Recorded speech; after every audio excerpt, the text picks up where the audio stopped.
And we're live. Okay, fantastic. Hello.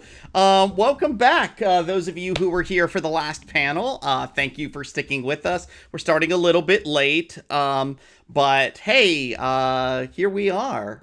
Welcome to the brand new Keeping Friendship Magic for 2021, Keeping Friendship Magic Generations.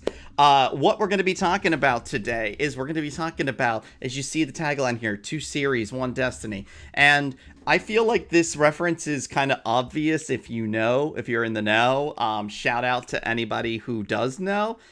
Feel free to celebrate that series in the chat. I couldn't help myself here but to enjoy to have that on. So, anybody, hello every pony and welcome here. Now, if you're not familiar with Keeping Friendship Magic and what we do here, then what I like to tell you is Keeping Friendship Magic is a project that's been going on since 2015, and what it is and what I do here is we like to take fandom and pop culture and blend it with social science. So what we're doing is we're looking at Pony, we're looking at what's happening in pop culture and fandom, and using real world social science topics to bring the values and the lessons we see from the show and see, can we take this in the real world and kind of grow as a fandom and as a culture and being together. And something that I put as a mantra years ago, and I still believe in it, guys, I really do, is that bronies have the power to change the world. And I joined this fandom about 8 years ago or so, and I still hold on to that there is a power in the magic of friendship that can get us going, that can get this world a little bit better of a place. But we got to figure out how to do that first, right? We need to be able to take what we've seen and what we've started here in this community and beyond, and really be able to build upon it and make a better tomorrow. So what we're talking about today is we're talking about the elephant in the room, G5. It happened, everyone. The movie's out there. It's been about a week now, I think a little bit over. Most of y'all have seen it.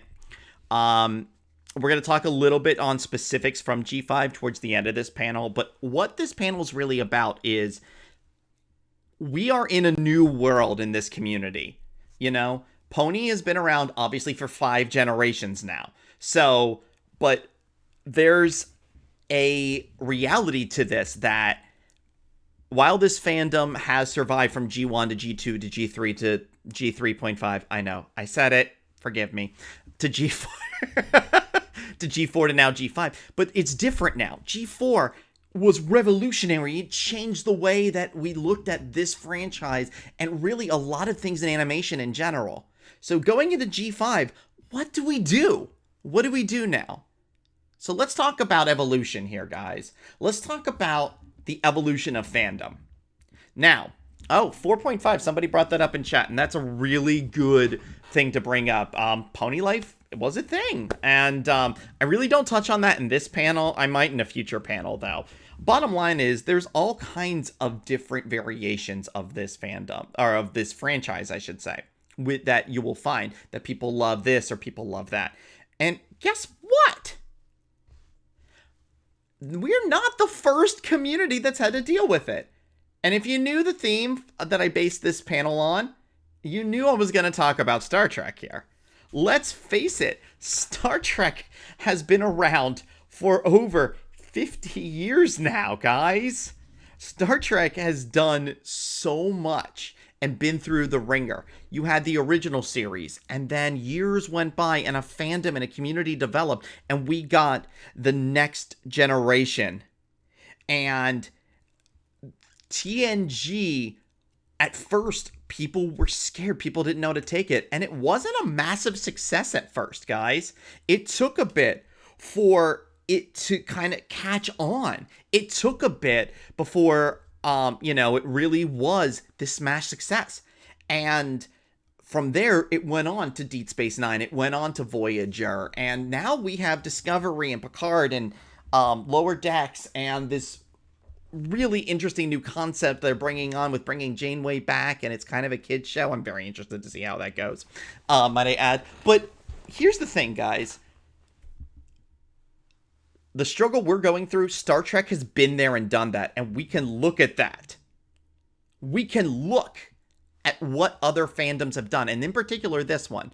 In preparation for this panel, I watched one of the Trekkies documentaries, which I actually recommend. It's really cool to look at and think about the parallels in between that fandom and ours. Things are a little bit different, and it's based on a different franchise, and there's the difference between the sci-fi and the animation and all of that.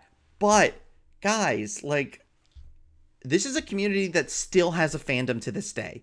This is a community that has several generations, several iterations, and you have people who love Picard. You have people who love Janeway, people who love Kirk, people who love my good friend of mine, Brian the Fuzzy. Shout out to you out there. He loves Cisco, and I can't blame him because Cisco is pretty cool. I do like Deep Space Nine. Love me or hate me, I do enjoy it for what it is.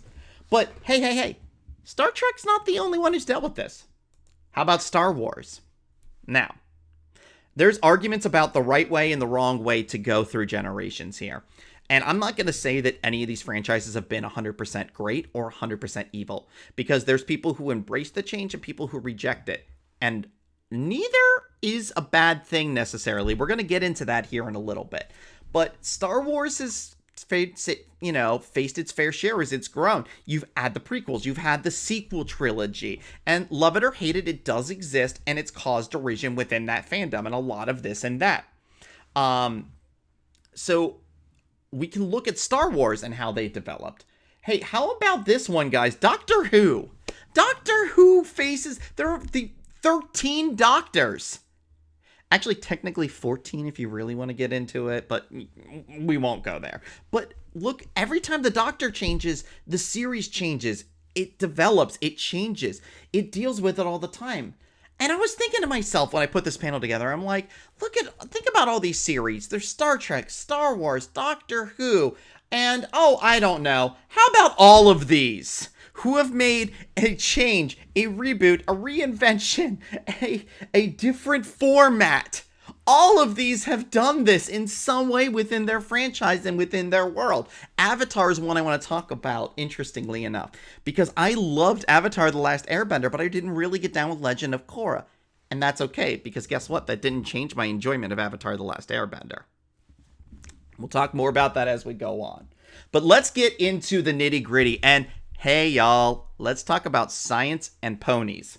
So first of all, let's talk about something here that you noticed as a theme. Us versus them.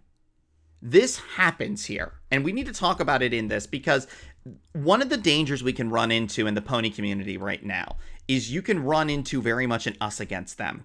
The people who love G4 against the people who hate, or G5, I'm sorry. The people who love the G5 movie and the people who don't like it. And there's both going on right now. Both of that exists out there. And this is not a panel about whether you love it or whether you hate it. You are entitled to that opinion either way. And I'm going to state that right now. And I'm going to state that again as we go throughout this presentation. But bottom line here is there is a danger in forming an us against them culture. We've seen it in so many things, including G4 Pony.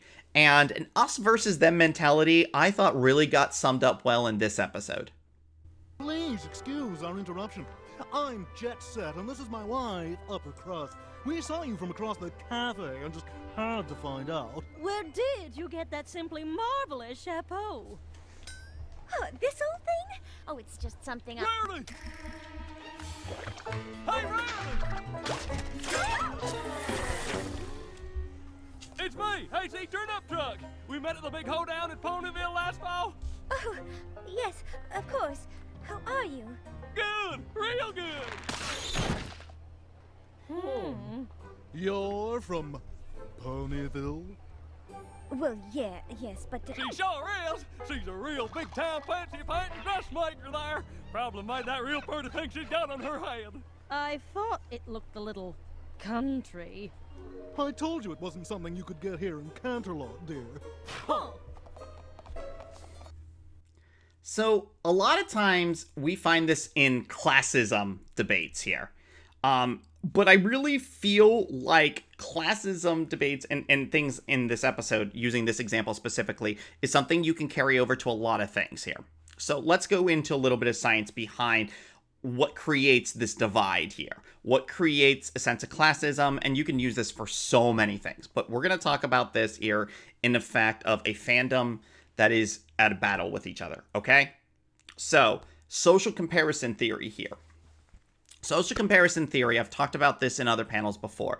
Coined by a man named Leon Festinger. I believe it was back in the 70s this first got coined. Somebody can check me on that. It's been a while since I looked it up. But, guys, here's the thing. What we do, and it's not fair, but it is. We're always comparing ourselves to the world around us and comparing what we see to other things.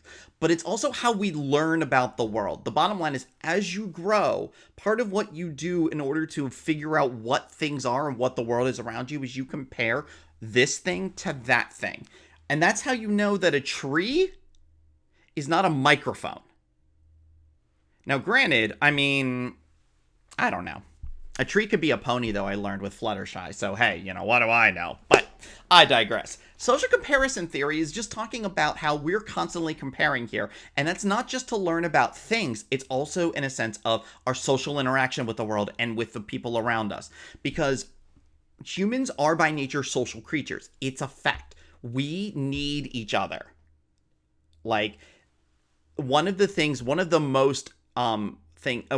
that's considered to be the most forms of cruel and unusual punishment is solitary confinement, of removing somebody from being able to interact with others. So that in and of itself says something about how we need each other. Well, we want to be in a social circle, so we're comparing ourselves to others. And one of the things that happens when we're comparing ourselves to others is we tend to form this concept of in-groups versus out-groups. What I mean by that is your in-group is essentially the group that you're with, the group that you feel a part of. And this can happen in many different ways here. Great example of in-group versus out-group, anybody who's a sports fan. You know, if you are a fan of the Dallas Cowboys, your out-group is anybody who isn't a fan of the Dallas Cowboys.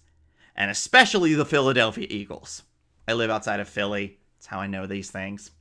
But, you know, you go into other sports, it's very much the same thing. Trust me. Like, and it's kind of been bred into me. And I kind of resent it in some ways. Like, for example, in hockey, I'm a huge Pittsburgh Penguins fan. I grew up watching Mario Lemieux and Jaromir Jagr. Who would have known that I could still see Jaromir Jagr out there? For anybody in the know, you'll get that joke. Otherwise, I'm sorry I brought a sports ball into things. But, but anyway, my point here is, like, when it comes to that, the rivals of the Penguins are the Washington Capitals. And I feel this innate thing that happens where I just feel like, ugh, I should root against the Capitals and I shouldn't cheer for them. You know what we call that? We call that groupthink. It's this idea where you're in group, your thinking starts to become kind of like almost a mind meld, to go back to the Star Trek metaphor from earlier, of not exactly that. It's not really fancy science fiction technology stuff, but it's you start to kind of form this collective conscious in a way of this ideology of, because I am part of this in-group, I think that the out-group is this way, or I think this way. Like, sports is a great metaphor for this, but there's so many others we could talk about here. You know, people used to pit Star Wars against Star Trek all the time. And it would be this thing of like, you know, Star Trek fans have to be this way and Star Wars fans have to be this way. And I feel over time we've gotten a little better with that, but it's still that thing that you think of. So let's talk about this in terms of Pony and G5 here. I don't like G5, so therefore I need to find others who like G5, who don't like G5. And I need to be them to be in my in-group. And we are going to have this thing against those in the out group. It's kind of the natural way we tend to do things scientifically. And it's unfortunate because it's like, it's not, we have the capability to be better than that, but it is our tendency here. Part of a lot of social science breaks down to the bottom line. A lot of our behavior can be broken down into a way to protect our own self-esteem. I'm going to show you a meme, and I guarantee you guys have seen it before. Or at least most of you have. Anybody ever seen this before, or some variation on this meme? The I belong to the 1% of the population that has never seen a single episode of Game of Thrones. I have seen this around so much. And I got to admit, as somebody who really didn't get into Game of Thrones or watch it, when I would see this, I'd be like, yeah, that's me. I associate with that. And then it's like you form that. Notice this meme says I belong to the 1% of the population that has never seen it, right? When I Googled this meme for this, look at all the different variations that came up on Google Images. And this is just the top of the page. This kept going and going and going and going. Now, I'm not a Game of Thrones fan. But I eventually respected that there are people who are. And I don't get it. Personally, it's like I actually tried watching it. And then I can remember, and those of you who know Nova Roche, she actually asked me who I was rooting for in the series. And I said nobody, because I didn't like any of them. And that's just, I didn't associate with them. But think about it, guys. Like, this is what happened here. I talked about this before. Self-esteem. It made me feel better to know that there were others out there who weren't into Game of Thrones. It made me not feel like I was out of the loop. And think about this with G4 and G5. Somebody who loved G4 and somebody who hated G5. But they're seeing right now all of this G5 love come out. And they're thinking to themselves, gosh, I'm not part of that. I need to find others who are. And I can tell you that I understand that too. Not just the Game of Thrones example. I'll give you another recent one. Beastars. I couldn't get into Beastars. I tried. I might go back and try to rewatch it from a different focus. And I've desperately been trying to figure out what it is. Why so many people love it and I don't. And it was coming off to some at first of... How do I put this? Like, it came off to some people at first in a way of, like, I'm dissing it or, like, I'm being overly critical of it. And for me, it wasn't that. It was trying to figure out where I can fit in. So, this is the thing here. I needed to figure it out for my own self-esteem because it's like it's almost that internal thing of, is something wrong with me? And it's silly, right? It's just an anime. But you start getting those thoughts because we can't help it. It's natural. It's a part of us. So you start worrying. And I want to bring it back to the episode that we are talking about in this section here with Rarity here.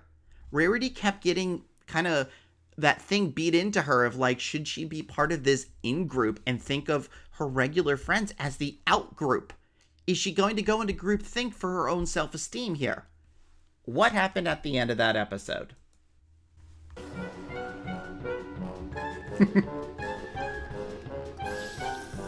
Can you believe what that pony is wearing?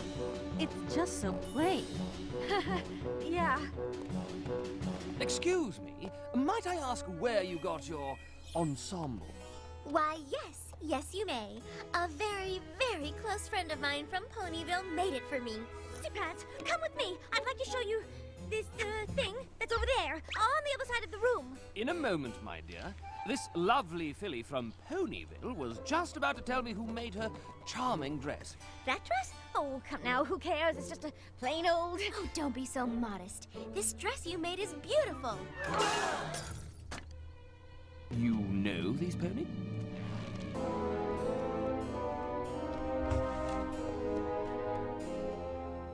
Yes. Yes, I do know them. They may not be as sophisticated as some of you Canterlot ponies, but they are my best friends, and they are without a doubt the most important ponies I know. Important ponies? These ruffians? Don't make me laugh. I, for one, find them charmingly rustic. And I think the dress you made for your friend is lovely. I dare say every mare in Canterlot will be wanting one. Oh, I'd like to place my order right now. I think you should get two. Yes, now then. How about you introduce me to your friends? With pleasure. What I say about that, be a fancy pants. And what I mean by be a fancy pants is be the way Fancy Pants is in that episode. He steps in, and instead of just being one of everybody, he's his own pony, his own thinking, and looks at everybody. He looks to Jet Set and Upper Crust there and goes like, yeah, I see what you're doing here. Be your own pony. You're entitled to your own thoughts. Whether you liked G5 or not, you're entitled to that, okay? What we don't want to do is start getting us against them. It's not what this is about. This fandom was built on togetherness and acceptance. This fandom was built on bringing people of different ideologies together to build a better tomorrow. Be that fancy pants. See and respect it. When somebody posts online that they didn't like G5, it's not an invitation to go in and tell them they are wrong. When somebody posts that they loved G5, it's not an invitation to go in and tell them that they are wrong. If you want to have intelligent discussions about it and about that, you can. And also the thing is, we can respect that. Hey, a bunch of these people are going to say like, the fact that you didn't like G5 makes you less. I think it's okay. And I respect that. Because guess what? G4 isn't going anywhere, y'all.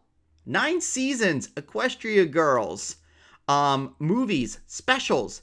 It happened. And it's here to stay. It's not just going to vanish because a new generation came out. Going back to that Star Trek thing from earlier, think about all the ways that we can be at a convention and we can have G4 cosplays and G5 cosplays. We can have intelligent, fun discussions about, do you want Twilight or Sunny? Right? It's fun. Let's keep it fun. I know what you want me to say. You want me to say that letter with the F at that word with the F at the end. Maybe later. We'll think about it. But first, let's go on to the next part. Is this for me or not for me? When it comes to this, G5, maybe you haven't seen it yet. Not everybody's seen it yet, right?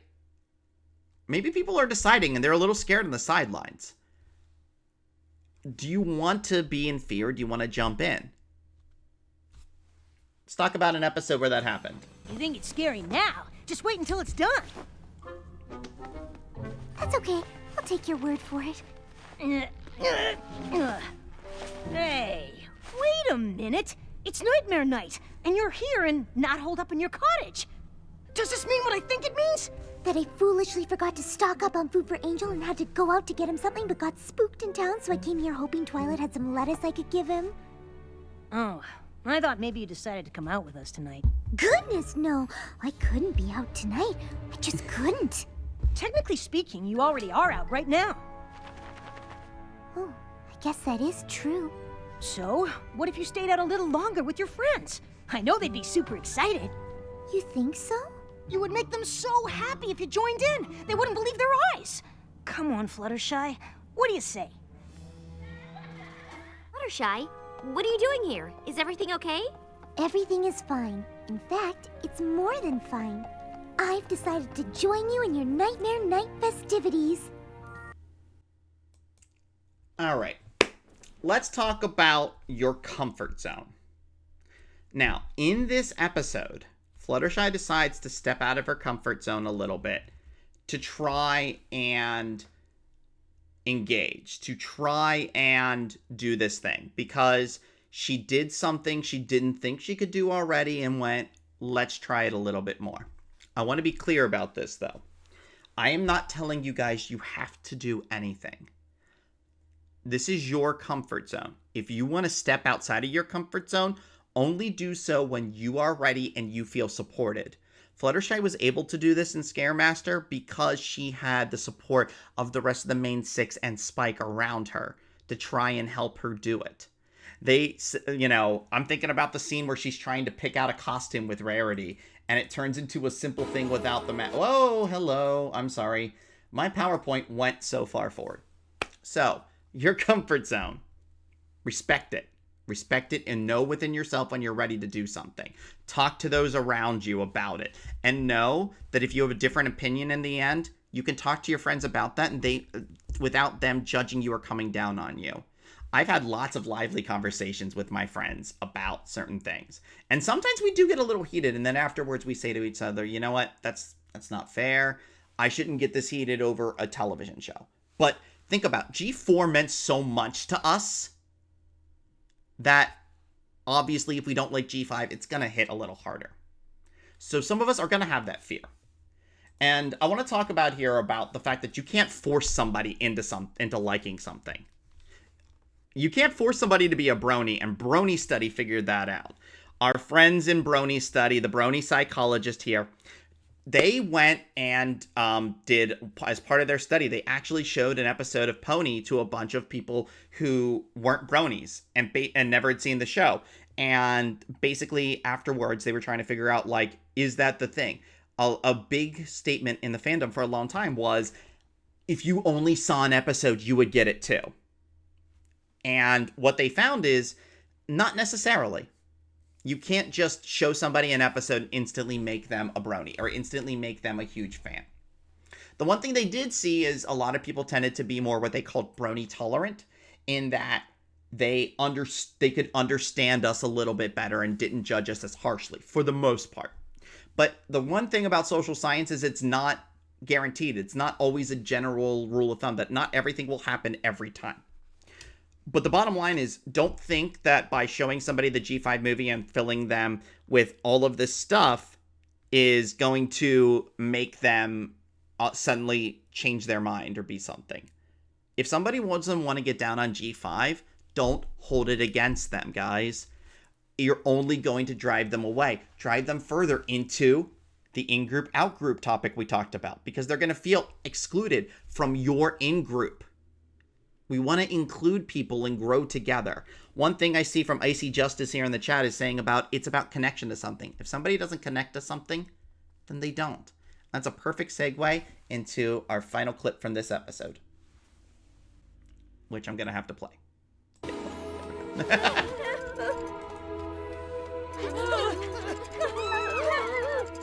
Oh my.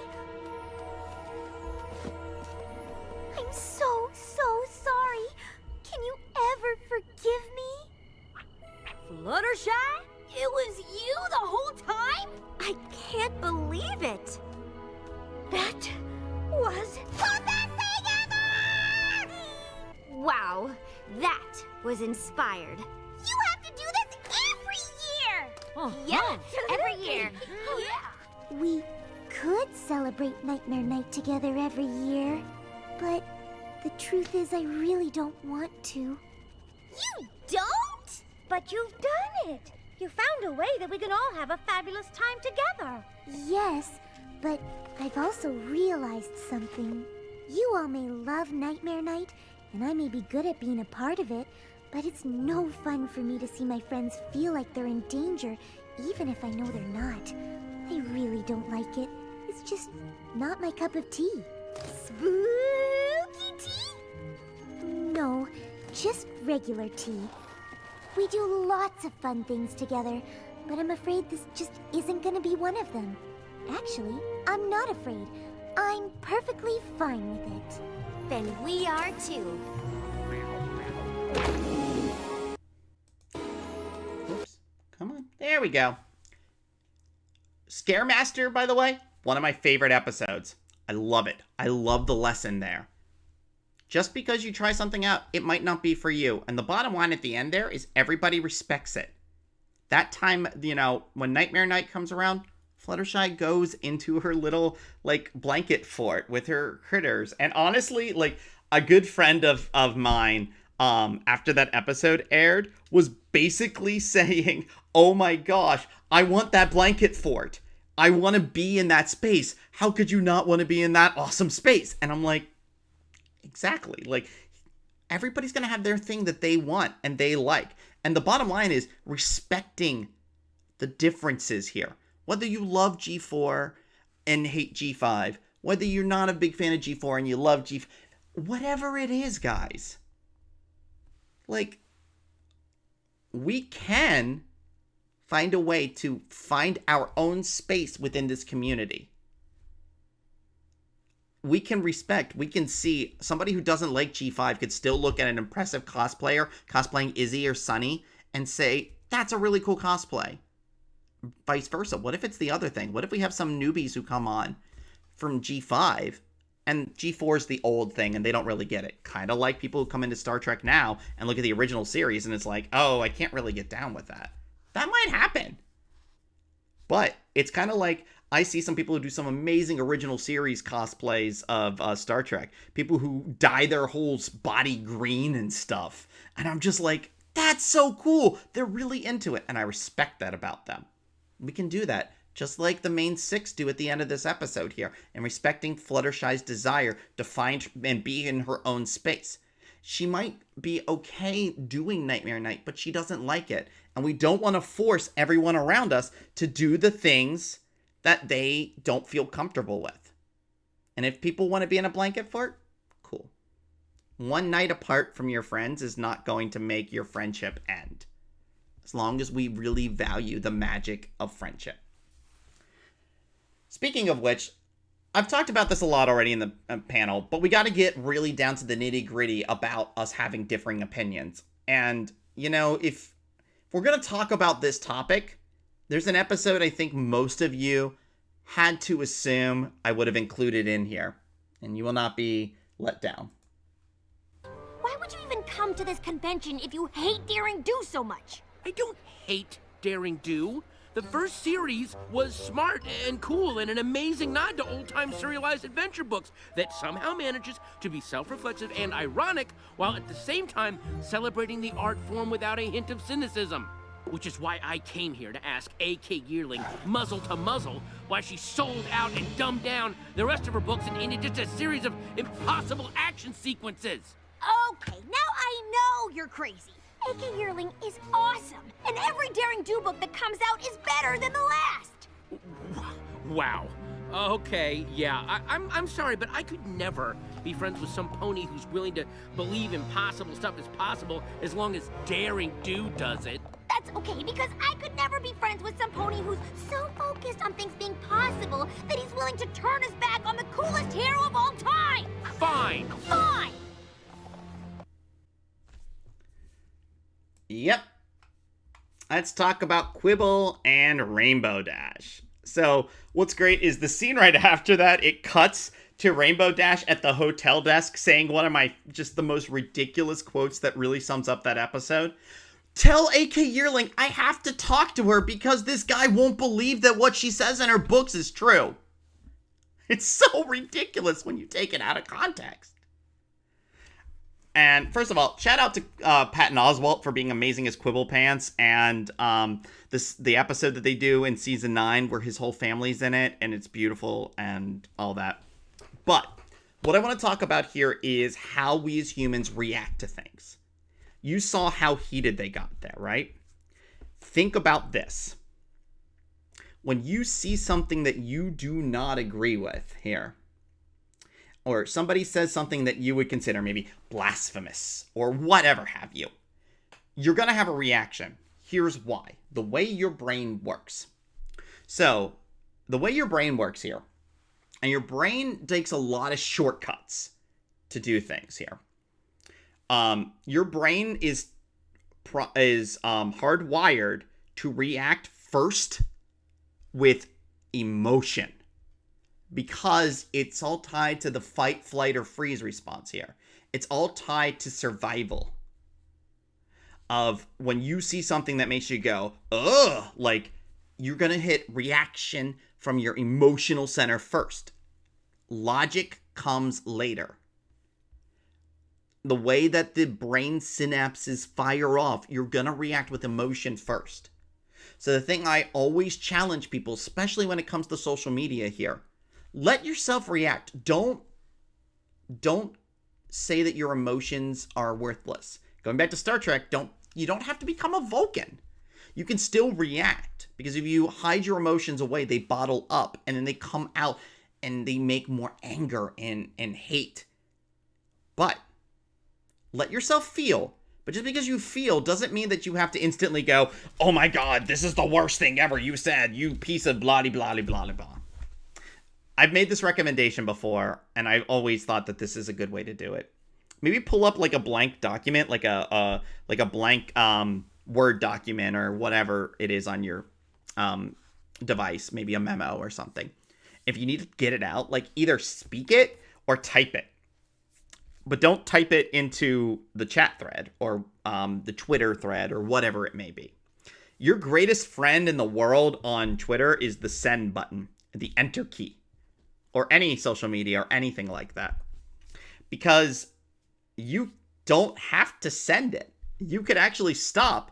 I always recommend just pulling it up in a different document myself, just because that way you can never accidentally hit enter and accidentally send it when you didn't mean to. But you don't have to send it right away. I always challenge people, read back it and say, if somebody said this to me, how would it make me feel? And then go back and think about the way you're framing it. There's ways of framing disagreement that won't cause anger.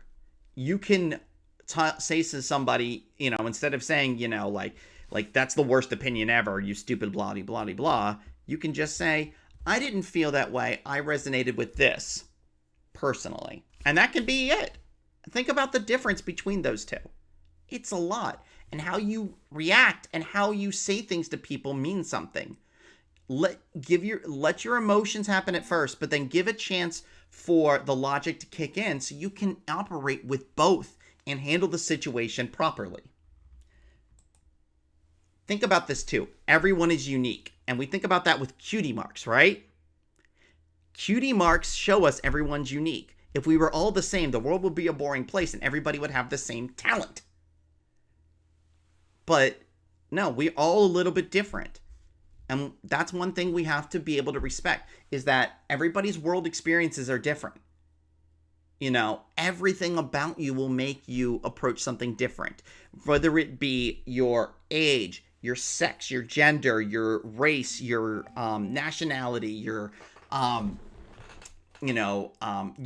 social situation, your class, your family situation, what you did that day can impact the way you view something. So take a moment to realize what you're doing.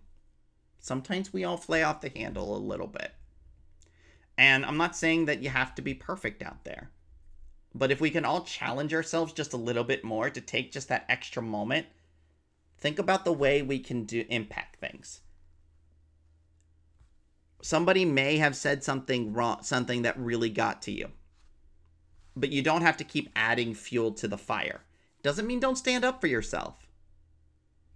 But frame it in such a way that you can come out feeling like, yeah, I'm okay. You don't have to feel like, man, I shouldn't have said it like that, but don't even let yourself get there. Frame it in a way where you can walk away happy. And realize that you can respect the uniqueness, just like at the end, the agreement that Quibble and Rainbow come to. So, maybe the later books are slightly more realistic than I gave them credit for. Still don't like them. What? How can you... Wait, hold on. Before we get in another fight, I think I finally figured it out. I love the daring do that solves puzzles and uses her brain to get out of tough situations, and she did way more of that in the original trilogy. You love the daring do that is brave and awesome and comes out on top no matter what the odds. Okay. And that's okay. We might never agree on what makes daring do cool, but you are definitely cool. I mean, the way you saved me on the bridge, wow. And escaping from the temple, you, Rainbow Dash, are awesome. Well, I'm not the one who can locate a treasure in half the time Daring Do can. You may have terrible taste in books, but you're pretty awesome yourself. In a brainy egghead puzzle-solving kind of way. I guess we don't have to agree on everything to get along. Friends? Definitely friends. You can respect that everybody has different taste and different things bring us in there. And you can still be friends. just because you're friends with somebody or even in a relationship with somebody, none of that means that you have to be a certain way. You don't always agree on everything. Think about just in our community here. We all share this title of brony or, fan of My Little Pony and all this stuff. But think about it. Like, we don't all share all the same tastes. We're all a little bit different. And honestly, if you ask me, diversity is what makes the world go round. I love the fact that my friends are different and unique and that I can learn different things from them and that they have different skills and talents than me. Trust me, I am so if you were here the last hour, I did a panel with some incredibly talented people like Baja Griffin and Bolt the Super Pony was with us and Thoth Penswell. And I just love Thoth's comedic timing and talent and Baja's just artistic knowledge and skill and Bolt's just perception of music and being able to mix. And I'm just like, these people, all of these amazing skills that I don't have in the same way. And, and then listening to Nova Rose in the last panel talk about her perspective, which is unique and different, and it makes me think about things in different ways. Everybody has their little differences, and allowing that kind of opens our eyes up to more of the world and makes life a little more fun and enriching, if you ask me. So maybe it's worth it to have a conversation about with somebody who doesn't like G5 and go, why don't you like G5? Let's talk about it. Not in let's get angry at each other, but let's talk about our opinions and learn more from each other. And then at the end of the day, it's hey, we don't always have to agree to get along. Just food for thought. And this all falls, like I said, this is not a panel directed at those who love G5 or those who hate G5. This is for all of us to come together, guys. We could fracture, or we could learn from one another. And that takes the responsibility of each and every one of us to do our part. Because if we don't, what happens next? Fear and anger. Let's face it, fear is a big driver. Fear is powerful. And there's so much. One of the biggest things that we fear naturally as people is change. A new generation of a series that we love so well. I mean, that's a big change. And I think all of us have been afraid about it. When the first character model pictures were coming out, I was afraid I wasn't gonna be into, this 3D representation or the look of the ponies or this or that. And that can drive you. And here's the thing I want to talk about with that is a concept called confirmation bias. Basically, it says if you're already thinking a certain way, your bias is to, when you find something that agrees with you of what you're already thinking, you're going to latch on to that. And it's going to fuel what's already there. Speaking of G5, let's talk about something that happens. Citizens! It is I, Sheriff Sprout. Sheriff? Where's Hitch? We need a real sheriff. Tell us what's going on. Hitch would know what to do. Come on now, every pony. Let's listen to what our new sheriff has to say. That's you, Sugar Cube. Everything's Oh gone yeah, wrong. that's me. Okay, folks, calm down. There's no need to be scared. We're scared and we want to be prepared. Unicorns are coming. The unicorns are coming. Everyone tell me where Hitch What's your plan, Sheriff? What if the unicorn comes back? Actually, what if you're all right? The unicorns could come back. They could even bring the Pegasi. We are all in danger. Now is not the time to be complacent. We should do something. Okay, no, I didn't include the song, partially because if I included the song, I was a little afraid of, what might happen to the stream. But the song, man, some of the lyrics in the song talk about it's time to get into an irrational state. What if they change the status quo? These are the things that we are afraid of. That we're afraid of change. We're afraid something's going to happen that disrupts our life. And I see the DMCA moment in the chat. Yeah. No, I respect PonyFest too much to fear of that. But suffice to say, guys, we can have, it's dangerous to let our fear overtake us. And part of the reason that Sprout can, in that moment, you can tell that Sprout is scared, and he latches on to the fear they all have and says, this is what we can do. And then he finds that through using that fear leads to power. Now, this is nowhere near the first time in animation we have seen somebody use fear to their advantage as a villain. See also, how about here? Think about Gaston. Gaston uses the fear of the town against to rally against the beast, to literally get torches and pitchforks to go after this creature because they're afraid and they don't understand. Azula in Azula in Avatar: The Last Airbender. Woo! Fear. She uses fear to control until she can't. Until everybody just says, I don't want to be afraid of you anymore. But she does it. And to bring it back to Pony, the first Equestria girls, what does Sunset Shimmer use? Fear. She makes other ponies fear her so she can have power and control to get what she wants. Because she wants power. Didn't understand there wasn't another way. It's one of the oldest things ever. You use fear to bring people together. Well, let's face it here, guys. This is a thing.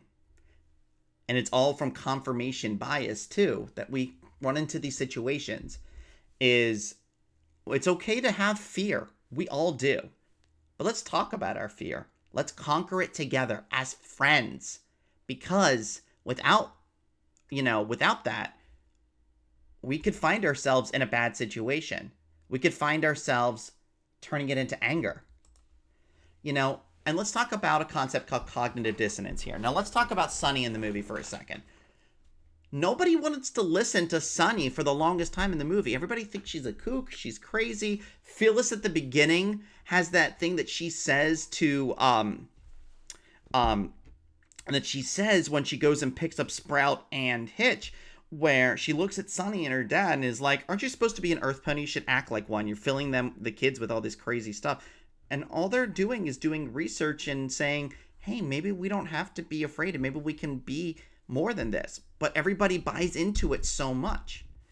Cognitive dissonance is an interesting concept.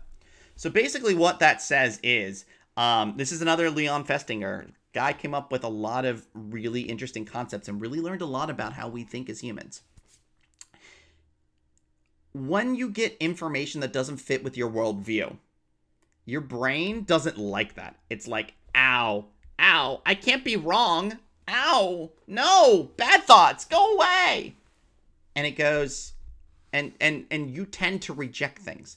There is this really crazy thing where a lot of times people will double down of, you give people knowledge of what's wrong with something, and instead of realizing that they should change, they double down on it. There is this thing called the actor-observer effect that kind of pairs with this. We as people tend to believe that when we see something wrong, so somebody, say another Earth pony, looks at Sunny in this instance, and instead of going, oh, maybe she's right, I need to rethink about what I'm thinking. No, we don't want to do that. We want to preserve our self-esteem. It's the way your brain is hardwired. So you tend to feel that ow in your brain subconsciously and go push it away and go, no, nothing's wrong with me. Something's wrong with that pony. And that's what keeps happening to Sunny in the G5 movie. It's not me that's wrong. I'm right to be afraid. You shouldn't. leading down the path of fear. It's a real challenge to be able to let something in and give it a time to really ruminate, to ruminate on it, to think about it, to think, is this something I need to take to heart? And it doesn't mean you should always listen to other people, but it means maybe you should think about it sometimes and figure out, is there something more to this? Because at the end of the day, it's not necessarily about buying into what everyone else is selling, but can we go from just rejecting everything right away and saying something's wrong with them to saying, let's think about it more, and if I don't agree, we can still be friends. We can still chat. And I don't have to let my fear fester and let my fear turn to anger. God, this sounds familiar, doesn't it? Fear turning into anger. Where have I heard that before? Fear is the path to the dark side. Fear leads to anger. Anger leads to hate. Hate leads to suffering. Okay, I know it's kind of cliche to do that now, but it's true, guys. Fear can do this if we let it. Let's not let fear ruin this community and this fandom that we love so much. We can still come together. We can still be a strong community, and we can change the world. We can make an impact by conquering our fear, by looking at it and saying, I can be better than this. Just because I didn't like G5, I don't have to go crazy and think like, oh my gosh, we got to reject all the hard work everybody put into it. Just because I love G5 doesn't mean that I have to look at somebody who doesn't like it and go, you're crazy, you're silly, you're stupid, you're not a real brony. No, none of that is true. At the end of the day, what is being a brony about? It's being about love, friendship, oh, I don't know, generosity, laughter, honesty. You get my point. The elements of harmony were put there in the beginning to send a message about how we can get along. Let's not reject them now. And by holding each other up in friendship, by holding each other up to conquer the fear, and by holding each other up to go, no matter what we think about this new generation, that we are all together, that we are all bronies, that we all want to make a better tomorrow, that is what I call keeping friendship magic. I want to thank everyone who tuned into the panel. You guys are the best. I love you guys. Thank you for being here. If you like what we do here, Keeping Friendship Magic is also a podcast you can find wherever you listen to podcasts or at our podcast hub at kfn.buzzsprout.com. You can find me on Twitter. I'm going to be on 2 more panels today with my friends from Rift Ponies. I'll be on Riffing Rainbow for the Fuff. I said it. You can all celebrate now. I'm not looking at the chat, but I'm sure it's in there. I will also be on Equestria's Next Top Artist tonight. So I want to thank you all. You're all amazing. Thank you for believing in this. And if you really like what we do here, you can support us on our Patreon, patreon.com/KFM. Every dollar that comes in goes straight to keeping the podcast supported and to keeping this project alive, because I want to keep this going. I believe in this community. I believe in all of you. I love you guys. And remember, please keep friendship magic out there no matter what you do. So that being said, I'm like overtime at this point. So thank you all for tuning in. Stay tuned for later. There's lots of great stuff coming up at the con, and I will see you guys later. Thank you again. A huge thank you to our patrons, SamuDash, Jason Kuzmak, Statman Dan, Riftwing Designs, Frenchie McHugh, NeverendingNerd, and TheTopMostDog. Without your support, this project wouldn't be possible.